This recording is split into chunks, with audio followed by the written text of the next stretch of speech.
Why is it important to be aware of these life scripts and of your past lives? We're not always clever enough to find the wisdom in experiences and to absorb that wisdom into every cell of our physical body. Even once we do learn the importance of finding the wisdom and finding the gratitude, we still live with blinkers on, because all we see or want to see is this incarnation. What if some of the issues we experience during this incarnation are continuations of the experiences we had in other lives? What if we incarnate with the same souls so that we can have the same experiences and find that wisdom? From what I could gather, that is quite possible. In a later module, we will learn about emotional pyramids and how we can stretch the process behind those emotional pyramids over years and even over more than one lifetime. For the moment, let's just say that it's quite possible to carry an unfinished life script as well as incomplete soul contracts from one life to the next. This is where it's useful to explore past lives, so that we can get clues and ideas of the cause of perpetual bad luck or choices in this life that go against everything we know and want. Sometimes these past lives are our own. Sometimes the essence of these past lives is carried in our DNA because we perpetuate the choices of ancestors without even realizing that we do this. I've told you in a previous module about my encounter with medical numerology as part of my journey. I was able to find choices that were in my ancestral makeup and that I had to face so that I could stop the destructive cycle of ancestral choices. This change of direction, related to my father, is now part of my biological and spiritual body. And something similar happened when I reached the age when my mother passed away and I chose not to use alcohol again. Not even in moderation, because I no longer had any use for it. I'm still not sure whether that was a conscious choice to change my behavior or a matter of becoming aware of what's in my DNA.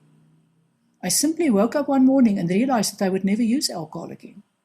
Either way, I believe that with these actions related to my parents, I changed my destiny and my karma. How do I guarantee that I never make the same mistakes again in a future relationship? How do I ensure that my next job or business is a success? How do I avoid recurring illness? The logical answer is to make better choices, right? However, this assumes that the choices I make are based on what my brain wants. Once I've ended a relationship with a person who didn't respect me and who abused me, all I need to do is ask more questions and ensure I get the right answers this time, right? It's all about applying better judgment, isn't it? That's not how it works. You can ask all the questions in the world and you can judge people all you want. And you can even ask your friends for their judgment. And you can still repeat your mistake because you're missing the wisdom that you should have gained from the experience. The solution is introspection. This doesn't mean flagellating yourself about the mistakes you made. The introspection is about ensuring that you find the balance in the experience. Remember, everything in the universe is in complete balance. There's something positive in even the worst experience that you chose as part of your journey. The only way to find this balance is to compare the person you were before the experience to the person you became because of the experience. What did you gain from the experience? How did you become a better, wiser, stronger person? While you remain stuck in the victim mode, you will attract people on that vibration to you. You'll be able to compare badges with fellow victims because you'll feel that they are the only people who understand you and what has been done to you and what you were or currently are going through. When you compare the person you've become to the person you were, you'll discover what you've gained from the experience. Yes, it's true that you had a relationship from hell. What if, because of the relationship, you realize that you in fact have self-worth and nobody can take that away from you? What if the experience forced you to become independent and you discovered your own strength and that you are a survivor? What if you discovered the importance of loving yourself so that you become lovable to others? The same process applies to failures in business or employment. What did you learn from these stressful situations? Did you discover that you prefer to be focused and organized? And that a marketing job which requires you to be pushy and manipulative is not for you?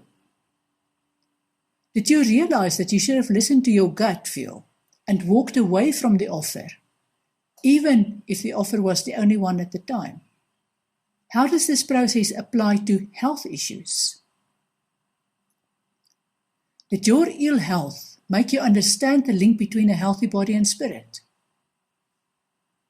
For example, did you realize that your breathing issues, for example, asthma, bronchitis, the flu, always follow being exposed to a situation where you felt smothered?